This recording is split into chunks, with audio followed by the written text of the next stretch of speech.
Welcome back to the Ed Show. The first of 30,000 new troops President Obama is sending to Afghanistan will arrive there this week. But some soldiers who have returned from the war are circulating a petition to convince Congress to stop the surge by not funding it. A new production company, Brave New Films, some of these veterans explain why they are against President Obama's new strategy. What I saw firsthand in Afghanistan was that we're making a lot of enemies over there using the tactics we've been using. There's no way that guns and bullets are going to change somebody's mind and cause them to randomly come out and say, well, we love America now because you gave us guns and bullets. That's not the answer. Food is. You give the people food, jobs, welfare, chance for education for their children. That's how you stop extremism, not with bullets and troops. Joining me now is the director of Brave New Films, Robert Greenwald, and also former CIA Special Agent Jack Rice. Jack recently returned from Afghanistan, where he was embedded with the 82nd Airborne Division. Mr. Greenwald, how many veterans are we talking about here, and how many people have signed this petition? Well, it's been an amazing response, Ed. In less than a week, working with our partners Credo and True Majority, we have 100,000 people who've signed this petition. And tomorrow, the amazing and wonderful Alan Grayson is going to read it into the records in the House of Representatives.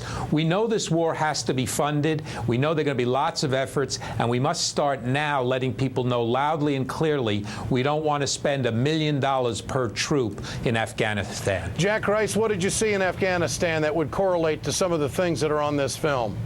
No, without question, Ed. If we see what's going on in Afghanistan right now, the fact is that we don't have enough troops to dominate this country. I could take 300,000 troops, and that still wouldn't be enough. If what this was about was to destroy the Taliban, frankly, we need to give the people of Afghanistan an alternative to the Taliban, which means we need schools, we need hospitals, we need roads. And believe it or not, that would be cheaper than what we're doing now. The cost of just the 30,000 is an estimated $30 billion. Mr. Greenwald, will you look at these veterans coming back? What is the common soundbite? What is the common theme that you hear from these vets that are opposed to this surge? Well, there's tremendous pain, and that I think many of us feel that. The veterans feel it even more strongly. You know, patriotic men and women who've gone over there thinking they were doing the right thing, and then they get over there and they see the reality. They see the reality of what we're doing to the third poorest country in the world, and they know this is not making us safer, damn it. And that's the tragedy of this, Ed, and we're hearing it over and over again. Yeah. Jack, what's the morale of our troops there? The 82nd Airborne always seems to get called on for all the big assignments.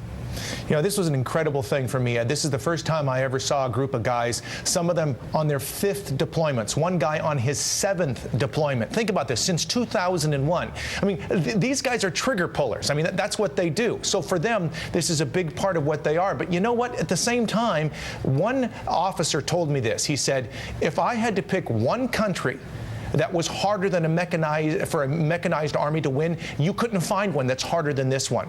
And what I saw was an incredibly difficult situation, and I think that's the reality. But you know, the real problem that we have is we apparently decided, instead of going to organizations that would help build up this country, we decided to go to the Pentagon, which is designed to kill people and blow things up. It's what they do. I mean, they will acknowledge that. The problem we have is that we need to do something more than that, because that's the only way to motivate the people of Afghanistan Jack, to actually turn away. Jack, I have to ask you, did you see much involvement of Blackwater in Afghanistan?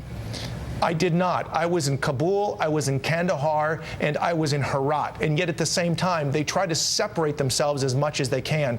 What I'm hearing right now is that Blackwater is operating in Pakistan. They're also operating in places to try to separate themselves from the military. The problem there, of course, is we have so little oversight of what they and others are doing. It's causing serious, serious problems. Quickly, Mr. Greenwald, where can people sign the petition? RethinkAfghanistan.com, sign the petition, send it around, send the video around of the vets. People need to be involved now, and our representatives must hear from us. Gentlemen, good to have you on tonight. Thanks so much.